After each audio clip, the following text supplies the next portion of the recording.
মাছ বা কাতলা মাছের রেসিপি তো আমরা সকলেই কম বেশি বাড়িতে প্রায় বানিয়ে থাকি। সেই একঘেয়ে আলু দিয়ে ঝোল কিংবা বিভিন্ন রকম সবজির সাথে ট্রাই করা এই রুই মাছ বা কাতলা মাছ। আজকে কিন্তু আমি তোমাদের সাথে এই রুই বা কাতলা মাছের একদম ভিন্ন স্বাদের একটা রেসিপি শেয়ার করতে চলেছি। তো চলো দেখে নেওয়া যাক রেসিপিটা কি। তার আগে তোমরা যারা আমার চ্যানেল এখনও পর্যন্ত সাবস্ক্রাইব করোনি তারা অবশ্যই সাবস্ক্রাইব করে দাও এরকম সুন্দর সুন্দর আরও অনেক ভিডিওর জন্য।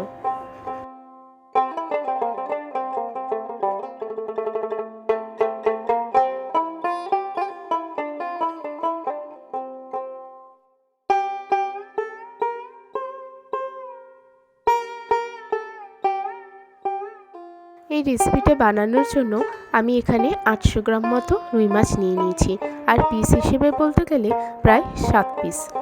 গুলোকে ভালো করে জল ঝরিয়ে নিয়ে এতে হলুদ, লবণ এবং সামান্য পরিমাণে কাশ্মীরি গুঁড়ো লঙ্কা দিয়ে ভালো করে ম্যারিনেট করে 10 মিনিট মতো রেখে দেব। এবারে কড়া গরম হয়ে গেলে কড়াতে তেল দিয়ে ম্যারিনেশন করে রাখা মাছগুলোকে একে একে দিয়ে দেব। আমি এখানে তেল প্রায় 50 গ্রাম মতো ইউজ করেছি মাছ ভাজার জন্য, যাতে মাছগুলোকে খুব ভালোভাবে ভাজা যায়।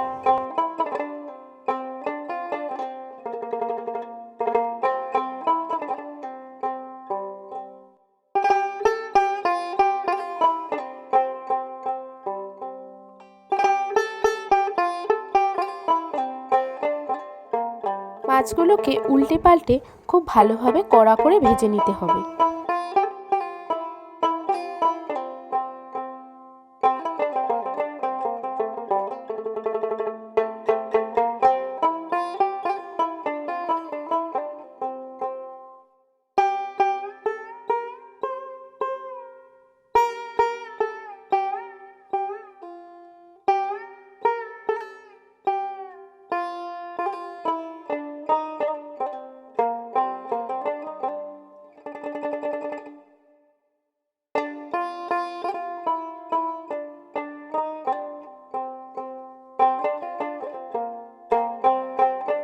এবারে কারি তৈরির জন্য একটা মিক্সি জারে 2 টেবিল চামচ মতো সর্ষে, 2 গ্রাম আদা, 5টা আমন্ড, 2টো কাঁচা লঙ্কা এবং অল্প পরিমাণে আতপ চাল আমি দিয়েছি। মাছগুলো এবার খুব কড়া করে ভাজা হয়ে গেছে। দেখো কত সুন্দরভাবে আমি মাছগুলোকে ভেজে তুলে নিয়েছি। এখন ওই মাছ ভাজার কড়াতেই সামান্য পরিমাণে আরও কিছুটা তেল দিয়ে জিরে এবং তেজপাতা ফোড়ন দিলাম। কালার হওয়ার জন্য তেলের মধ্যে চিনি অ্যাড করলাম। এবার সাথে সাথে ওর সাথেই দিয়ে দিচ্ছি 1 টেবিল চামচ মতো জিরের গুঁড়ো, 1 টেবিল চামচ মতো শুকনো লঙ্কা, 1 টেবিল চামচ মতো হলুদ গুঁড়ো এবং স্বাদ মতো লবণ। আর তার সাথে দিয়ে দিচ্ছি ছোট ছোট করে কেটে রাখা টমেটো। এবারে অ্যাড করে দেব মিক্সিতে যে মশলাটা বেটেছিলাম সেই মশলার পেস্টটা। এবারে সমস্ত মশলাটাকে ভালো করে কষিয়ে নেব। এখানে যদি প্রয়োজন হয় সামান্য পরিমাণে জল অ্যাড করতে পারো। মশলাটা কষানোর সময় অতি অবশ্যই খেয়াল রাখতে হবে যাতে মশলাটা না পুড়ে যায়, তার জন্য গ্যাসের ফ্লেমটা কিন্তু একদম লো করে দিতে হবে। আর ওই যে বললাম প্রয়োজন হলে অল্প অল্প জল অ্যাড করে নিয়ে মশলাটাকে কষাতে পারো। দেখো আমার মশলাটা কিন্তু খুব সুন্দরভাবে কষে গেছে আর সমস্ত কাঁচা গন্ধ এর থেকে চলে গেছে। মশলাটা খুব ভালোভাবে কষে গেলে ঠিক এরকম একটা টেক্সচারে চলে আসবে। দেখে নাও, ঠিক এরকম টেক্সচারে চলে আসলে এর মধ্যে আমি এবার অ্যাড করে দেবো গরম জল।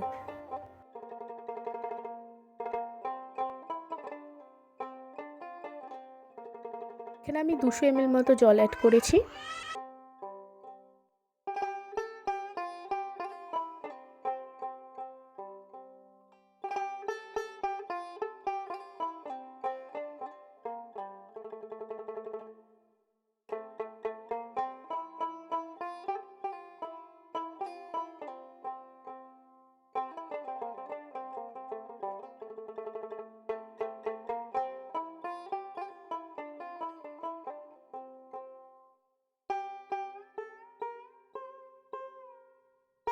ঝোলটা ফুটে গেলে আমি এর মধ্যে ভাজা মাছগুলো অ্যাড করে দিয়েছি আর দিয়ে দিলাম 25 ml মতো কাঁচা দুধ।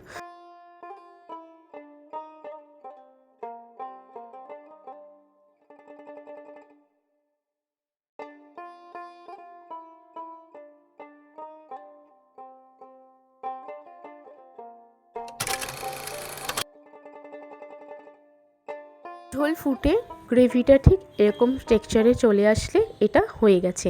তো আমি এখন গ্যাসের ফ্লেমটাকে বন্ধ করে দিচ্ছি। বন্ধ করে এবার এটাকে নামিয়ে নেব।